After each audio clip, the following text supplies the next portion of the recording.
Well, hello, everybody, and thank you for watching this video of the launch of our inaugural ESG presentation.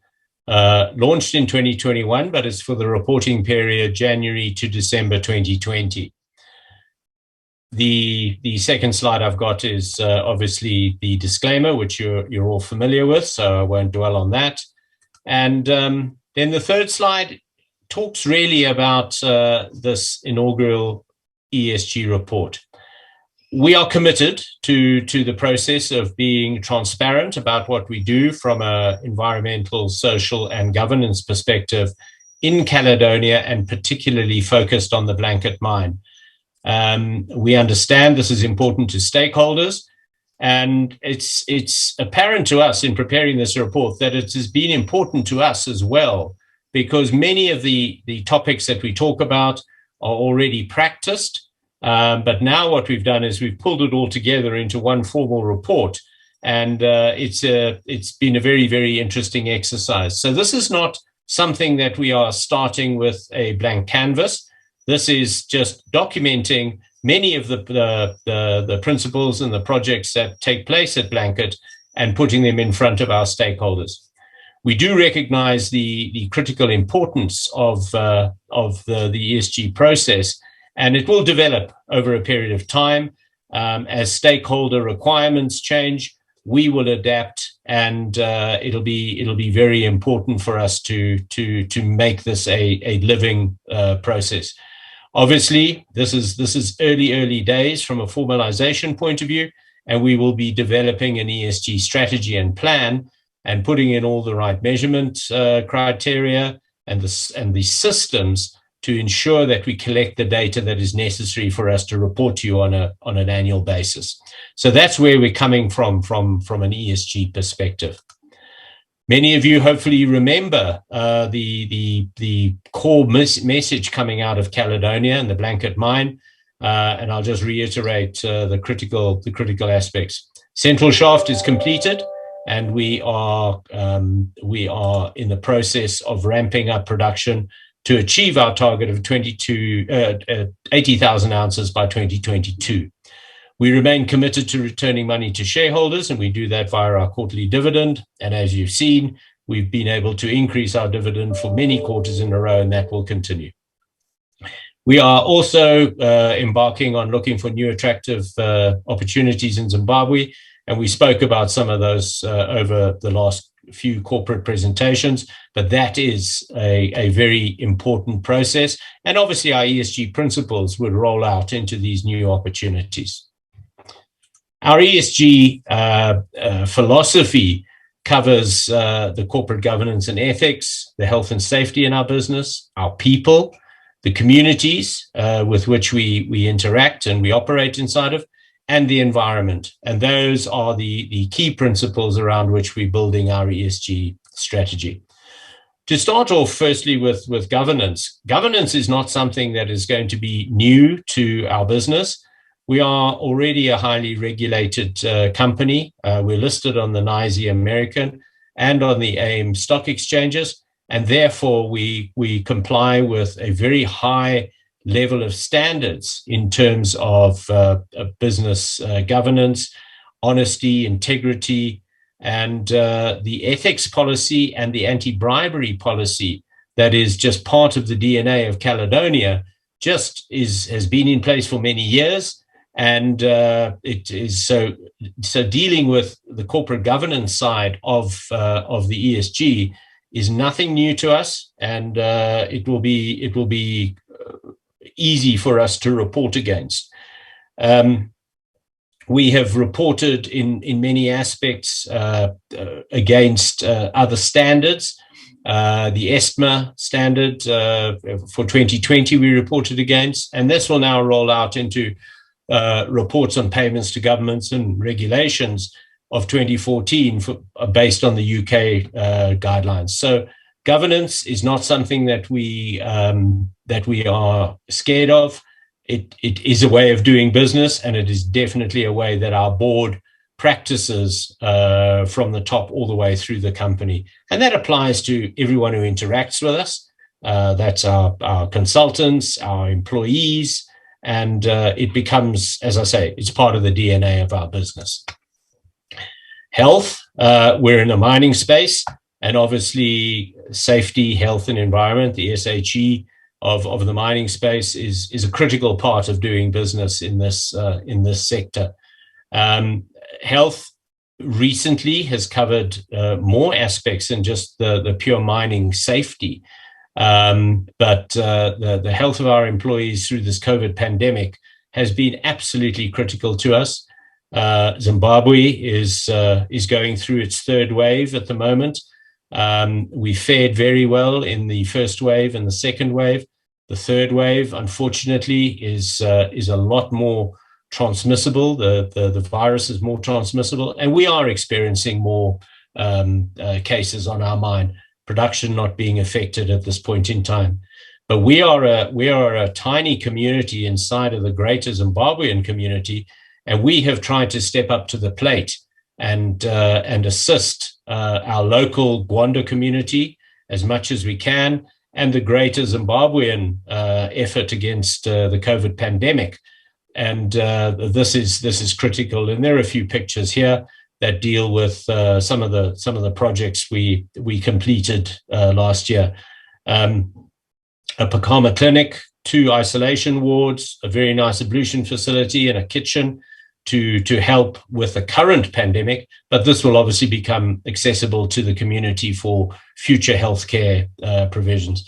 And then our own staff, high levels of education around the COVID pandemic, testing to as great a degree as we can do, provision of PPE, and we never take our eye off the health ball. It is absolutely critical. Alongside of that is safety.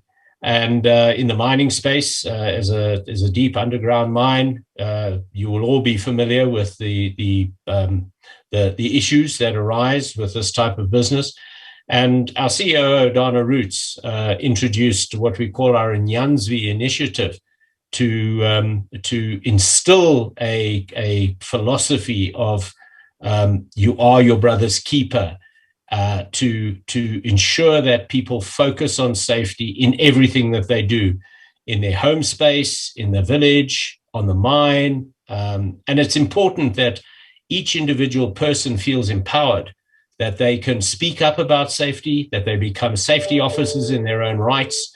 And because the Nyanzvi program is a very empowering program, it has only reached that level because people will practice what they have co-designed. And that was the whole ethos that Dana brought in, was to get the representatives on the mine to help design the program and then implement it through the workforce. And it has been hugely successful, with a resultant 60% reduction in accident rates from 2017 to 2020. And we're very proud, and Dana and his teams should be very proud that this program is highlighting safety, empowering people to talk about safety and manage safety. And it is critically important to us. Our people, I've spoken about them. We are a Zimbabwe mining company. Over 99% of our employees are Zimbabweans, and we've got a few highly qualified technical people who assist, but they're full-time employees of Caledonia. But otherwise, everyone on the mine is a Zimbabwean.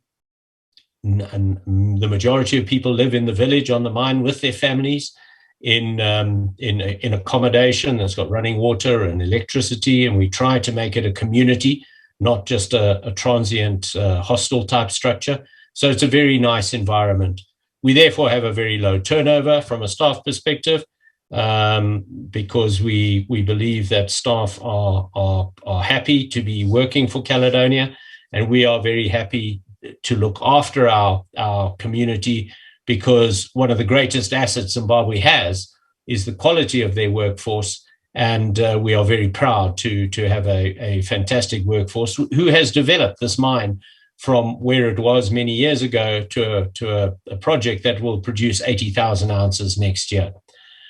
We we also deal with the communities because we don't live in an island, we don't live in a bubble, and the community in which we operate, the Gwanda community, is a rural community, and we see that you can't operate a business like this with a finite resource that you are accessing in a country. We pay our dues to the government, but it's important that our community feel empowered by the business, that they feel ownership of the business. And to that extent, the Gwanda community actually owns 10% of the Blanket mine. The employees of Blanket own 10% of the Blanket mine. And the government, through a sovereign wealth fund, owns 16% of the Blanket mine. And Caledonia owns the balance, 64%. So that is our interaction with working with our employees and working with communities, so that we've all got skin in the game. And the better the business does, the better each one of them do as recipients of dividends and good wages to ensure that this is a highly successful business. You can't operate a decent social license if you don't have a relationship with your communities. And we really do prescribe to that philosophy. As I said, the Zimbabwean economy is a beneficiary of the success of Blanket. We are profitable, therefore we pay good taxes, we pay good royalties. We have done a massive capital expansion program, therefore there have been many imports coming into the country. Some of them are dutiable, some are not. So there's a good contribution that Caledonia and Blanket makes to the well-being of the Zimbabwean economy. And as a gold producer, we're probably nearly 10% of the gold produced in the country, with a target of becoming significantly more than that. So we are committed to Zimbabwe, and as I've said, we are looking for other opportunities to actually enlarge our footprint in Zimbabwe. And we will be reporting back on that to stakeholders in the near future. The ESG reporting is new from a formalistic point of view, but our corporate and social responsibility program has been in effect for many years before we've formally reported under ESG.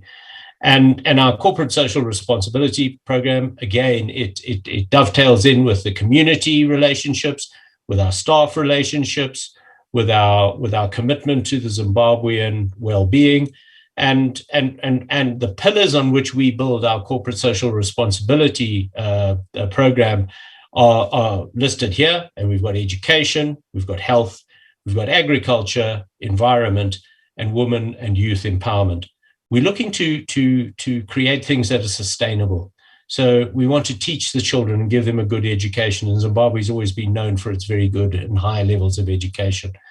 We want to ensure that the health and the well-being of the community is well supplied and supported. Very important for a community that is relatively poor.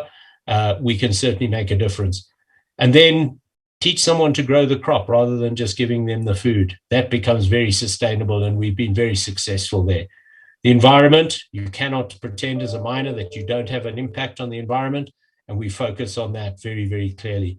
We practice the highest levels of standards and governance around our tailings treatment, and we are measured and monitored by external forces and consultants to ensure that our tailings treatment is performed to world-class standards. And then again, women and youth empowerment, addressing some of the issues of the past where opportunities weren't available. We go out of our way to make opportunities available. We take ESG very, very seriously, and most recently we've appointed a new non-executive director to our board who is focused on ESG. Ms. Geralda Vulsner is an expert in the aspect of ESG. She's a consultant who deals in the mining space and has for many, many years, and she is guiding us in the right direction. And we're very, very happy to have her on board to work with us and take this journey along with us. And then the last aspect I want to talk about is the environment.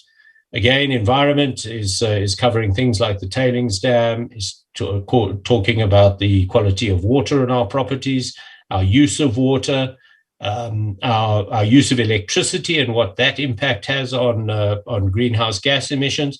And we have most recently announced that we are developing a solar farm to produce 12 megawatts of solar power. That should be in operation at the end of the first quarter 2022 or into the second quarter of 2022.